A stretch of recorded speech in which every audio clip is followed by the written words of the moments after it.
Ami. Bukas mo na tapusin yung ginagawa mo. Paghapon ka naglalako ng paninda mo pampaganda. Pero napabayaan mo naman ang sarili mo. Uy, tama na yan. Nay, ang mga gaya ho natin ay nagpapahinga lang kapag mayaman na. Ay, ewan ko sa'yo. Uy. Ami? Ang ganda naman itong nakaburda sa lampi ni baby. Saan mo nabili ito? Gawa ko ho yan! Sa kanya lang ho yan. Special yan para kay baby Amelia ko. Oo, special yan ano. Dahil wala kang katulad sa buong mundo. Maganda. Ay, tapos na rin. Natapos ko. Ano? Lahat ito ginagawa para sa'yo ni Mama, no? Kasi mahal na mahal tayo. Tatay, sandali. Hoy! Ano da? Sunog! Susunog daw! Sunog! Sunog! Dali! Dali!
Wala pong baby.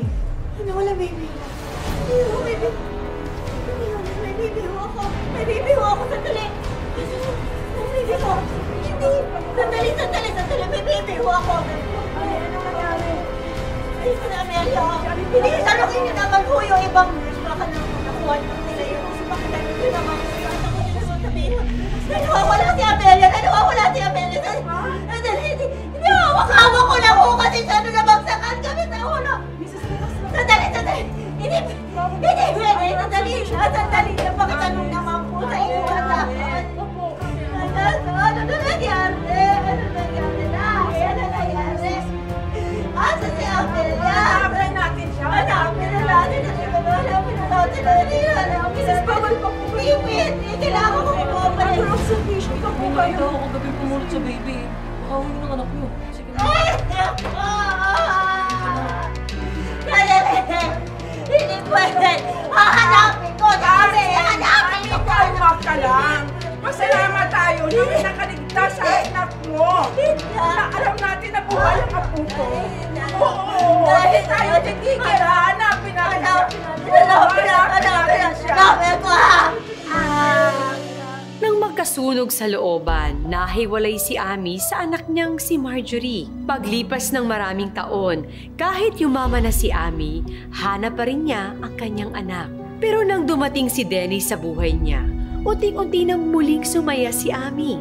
Ang hindi niya alam, aagawin pala ang asawa niya ng isang malanding kirida. Ano ang bagong trahedya ang dadali nito sa kanyang pamilya?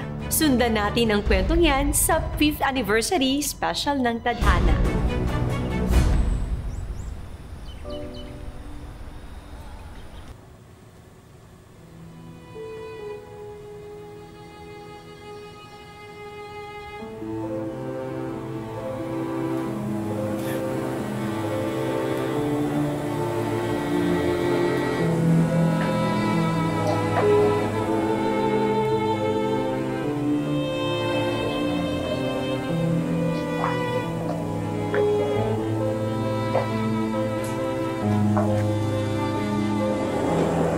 Nagbago na ang buhay namin ni Nanay.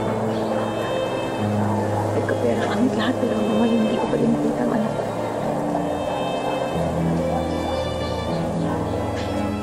Mahirap para sa akin. Nakikita kang laging ganito, Ami.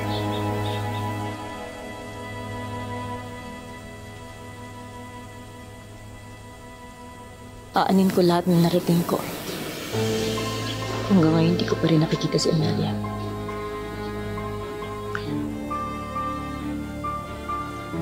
Hindi ako titigil at hindi ko nakikita si Amelia. Ipinangako ko sa iyo, di ba? Simula na magkakilala tayo. Malaki ang utang na loob ko sa iyo, Dennis. Hindi ka umalis sa tabi ko. Pero hindi ako makukumpleto pagkat hindi ko nakikita si Amelia.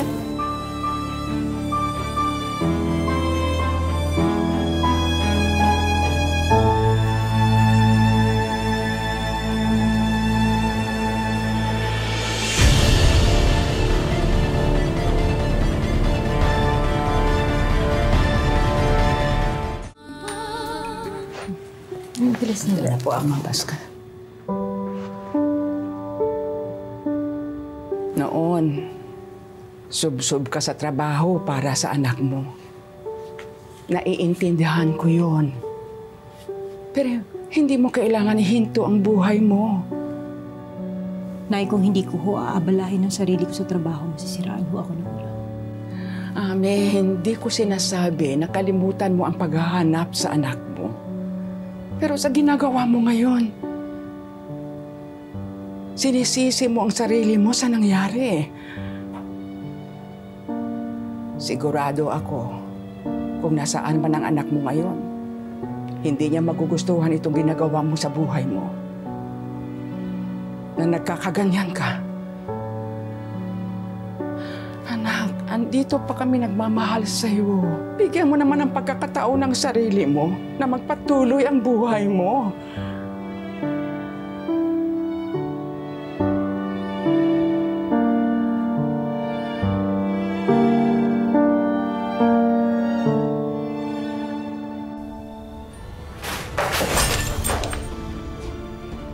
How dare you! Ako pa may problema, Ami. Oo, dahil hindi ka marunong umintindi! Intindi! Ano kaya intindihin ko? Naasawa mo ko pero hindi ako prioridad mo? Dennis, noon ba alam mo kung anong pinagdadaanan ko? Eh bakit pinakasala mo ba ako kung hindi ka naman magbabago? Inuutusan mo ba akong kalimutan ng Hindi kita inuutusan, tinutulungan kita ayusin ang buhay mo, Ami!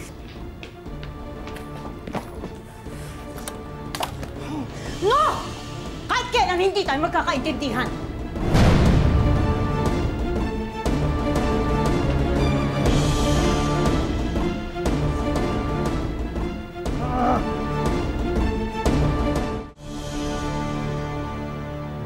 Sir, lilinisan ko lang po. Hayaan mo na yan, Charlene. Aray ko. Nabi ko na kasing hayaan mo na eh.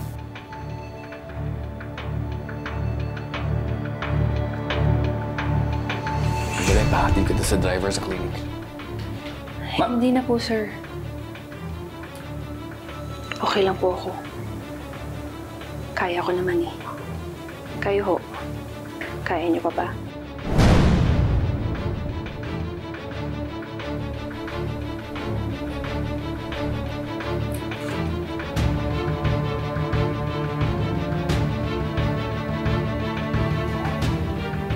Andito lang po ako kung kailangan ninyo ng kausap.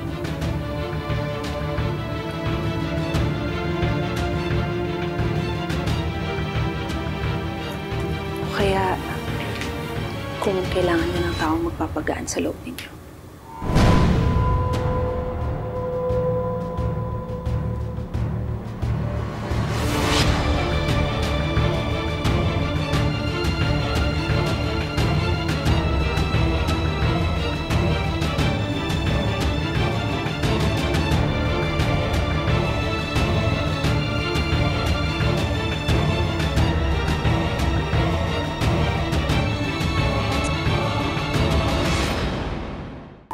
dami nang nangyari sa atin.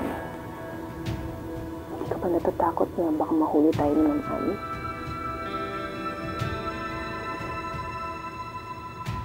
Duda ako. Walang paki sa akin yan. Tinang matitiis niyang hindi ako uwihan dito na matagal.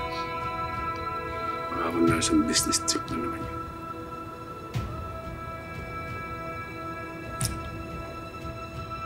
Alam mo, Dennis, kung ako ang nasa posisyon ni Ma'am Ami,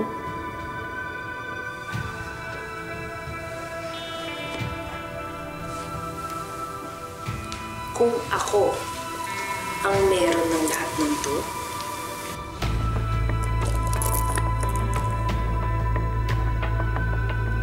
sa'yo lang iikot ang mundo ko.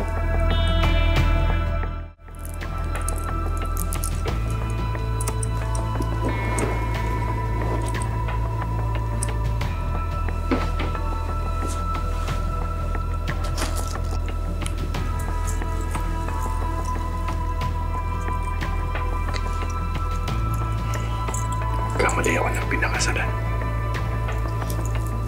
Hindi pa naman huli ang lahat eh, para sa'yo. Para sa atin.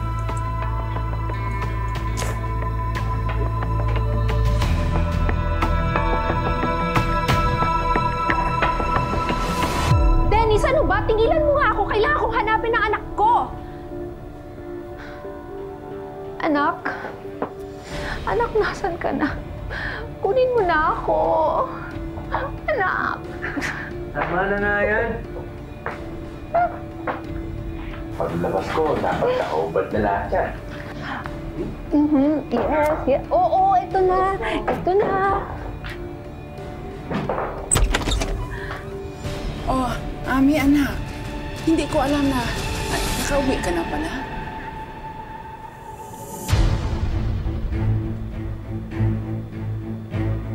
Charlene? Anong ginagawa mo dito sa kwarto ng anak ko? At bakit suot mo ang damit at alahas ng anak ko? Ha? Dennis? Anong ginagawa ninyo ni Charlene, ha? Mga hayop kayo! Hayop kayo! Ang babastos niya! Ikaw, babae ka, ikaw, Charlene, ha? Wala kang utang na loob! Wala kang utang na loob! Binigyan ka namin ng trabaho pagkatapos itong igaganti mo sa anak ko! Haharutin? Lalandiin ang asawa ng anak ko? Ayok ka! Isusumpo ko kayo kay Ami. Makikita nyo, sisiguraduhin kong makukulong kayong dalawa!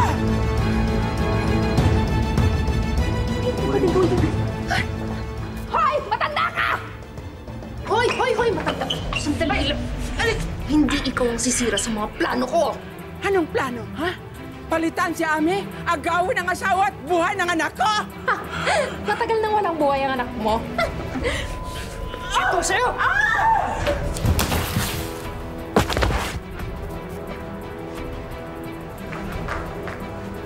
Charlene! No!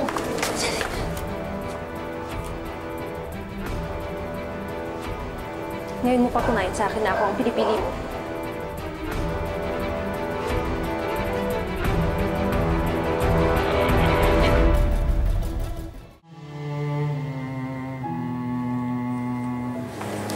Ami, magpahinga ka muna sa kwarto mo.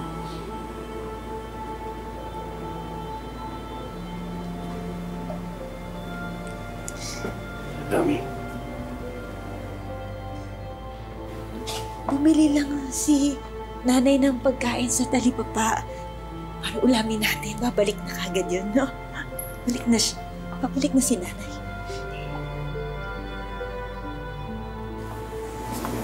pagod ka lang. Magpahinga ka na muna. Manang Delia, pakiatid naman si Ami sa kwarto niya. Halika na muna. Halika na. Sandali lang. Babalik si nanay, ha? Kung marami siyang dalang pagkain, pakiintayin lang po yung nanay ko. Pakintayin niyo, ha? Kasi marami talaga siyang dalang pagkain para sa ating lahat.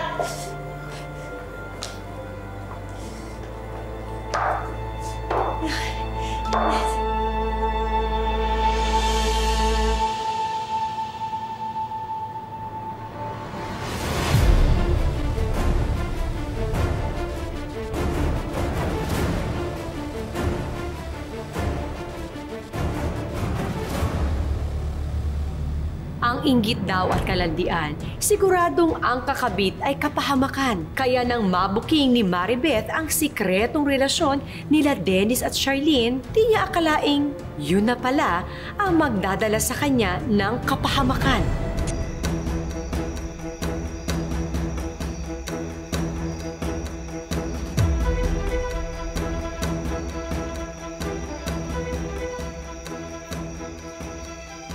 Bakit pa ganyan? Baka makita tayo. Ano nang plano mo? Hindi maganda ang lagay ni Ami. Siguro nervous breakdown. Gusto ko siyang patignan sa espesyalista. Bakit mo gagawin yun?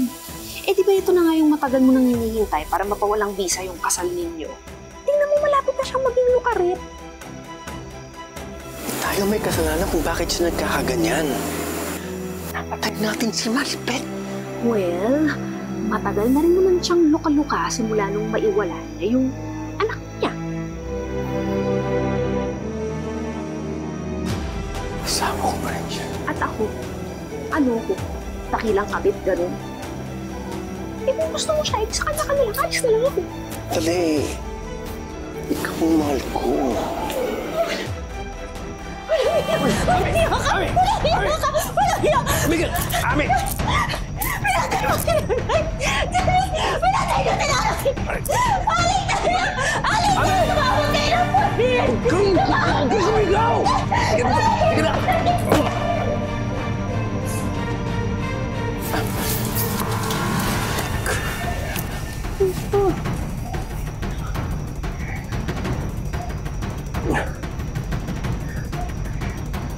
Palilin natin siya sa basement. Sige na.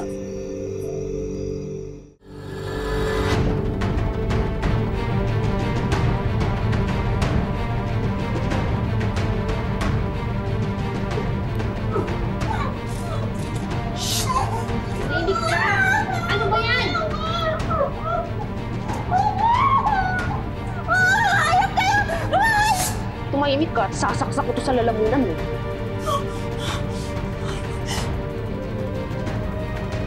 Inumin mo to. Ami, sige na.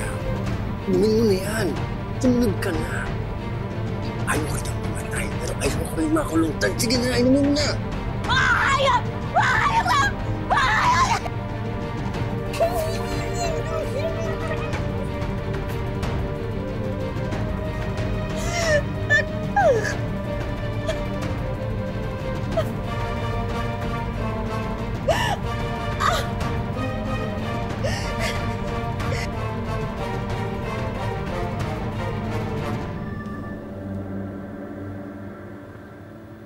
Sir, parang sobra po at ang biglaan ang pagpapaalis niyo sa amin. Sir Dennis? Eh, matatagalan po si Ami sa abroad dahil sa negosyo namin. At, ako na lang ho mag-isa rito, kaya kaya ko na naman. Hindi ba po kasi kami nakakapagpaalam kay Ma'am Ami? Eh, kilala niyo naman si Ami. Kapag tumutok yun, eh, sa trabaho, walang inisip kundi yun lang yun. Intindihin niyo na lang ho. Maraming salamat na lang po sa talagang sobrang pasasalamat namin dalawa sa servisyo mo. Salamat po. Salamat po. Salamat.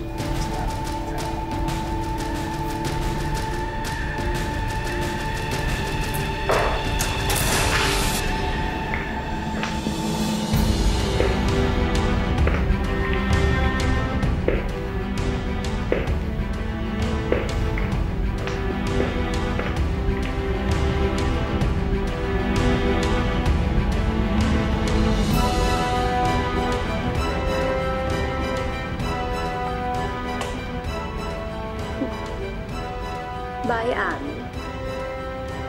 Simula ngayon, ako lang bagong Reyna sa mansyon na to.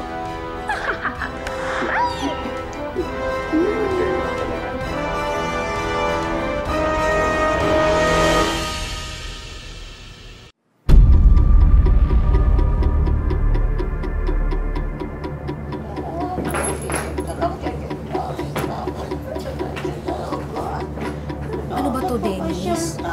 Isang taon na, ha? Kailan ba lalabas yung resulta ng pagpapaanal mo dito sa baliw na to? Konting tiis na lang, Charmaine. Kaya naman natin ginagawa to, di ba? Para mukhang mentally incapacitated si Ami. Bakit kasi hindi na lang natin itapon yan sa mental?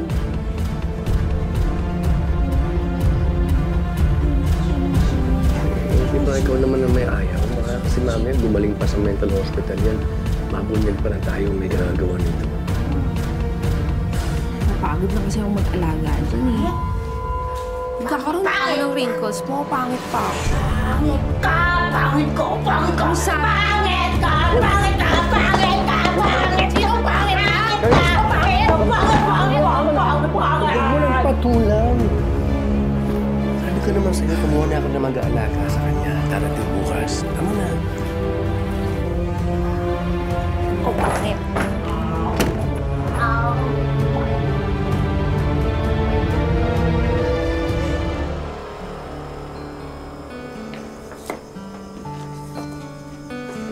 Tay.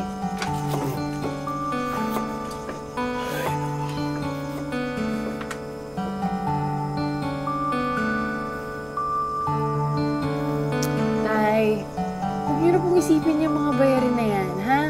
Kasi matutulungan ko na po kayong bayaran yan. Bukas po magsisimula na ako sa trabaho ko. Yun na nga, anak eh. Dapat sa'yo nag-aaral, hindi nagtatrabaho. Ay, ano ba kayo? Okay lang po yun. Mag-iipon lang naman po ako tapos babalik na ako sa pag-aaral. Ay, naku anak. Ngayon pa lang, nami-miss na kita. Sus, totoy talaga. Eh, ngayon ka lang kasi mapapawalay sa akin. Alam mo ba, magmula nung pinaalagaan ka nila sa akin, eh, tinuring na kitang parang isang tunay na anak. Ano ba naman yung sibuyas na inihiwa mo? Mahal-mahal ang bilhin, tapos ikaw pa ang papaiyakin. Ay, namatay. Pero, alam niyo tayo, minsan napapaisip ako. Namimiss din kaya ako ng mga totoo kong magulang. Asan kaya sila ngayon?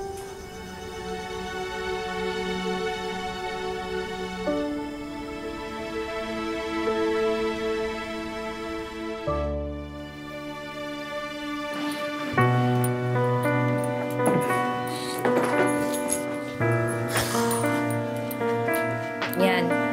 Ate ko yung aalagaan mo. Dinala na namin sa mental yan, kaya lang nananakit kasi ng ibang pasyente, tsaka ilang beses nang nagtangkang tumakas. Basta gawin mo lang ang trabaho mo. Walang tanong-tanong. Dito sa mansyon, bawal yung mga musik. Ay, naku, ma'am, sir, hindi po ako ganun. Promise po. Basta sisiguruhin namin na di hamak na mas malaki ang sweldo mo kaysa sa ibang caregiver, Bianca. Salamat po, sir.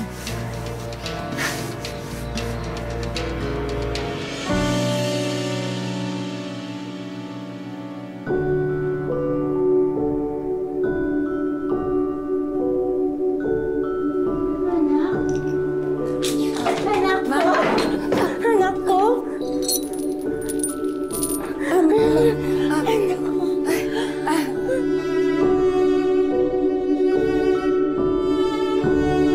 Kaya nga bang gisingin ng lukso ng dugo ang isang nababaliw ng puso? Lalabas na nga kaya ang totoo? Nako, yan ang dapat niyong abangan sa susunod na Sabado dito lang sa 5th Anniversary Special ng Tadhana. Mga kapuso, ako po si Marian Rivera. Alam mo. Ayan na. Ayan na, ubos na. Ayan na. Higa ka na. Ano? Higa na. Ano pinapainom niyo kay Ma'am Ami? Ano yan? mag-asawa po si Sir Dennis tsaka si Ma'am Ami? Oo naman. Eh, yun nga lang. Ngayon, kasama na si Charlene. Eh, si Charlene, dati ng kasambahay, kagaya ko. Yan yung lampi na suot mo nung mapulot ka. Doon sa squatter na nasusunog malapit sa tinutuluyan ko. Yan yung lampi na suot mo nung ipahabilin ka sa akin. Maaaring nakita mo na ang tunay mong ina. Maaaring si Ma'am Ami ang tunay mong ina.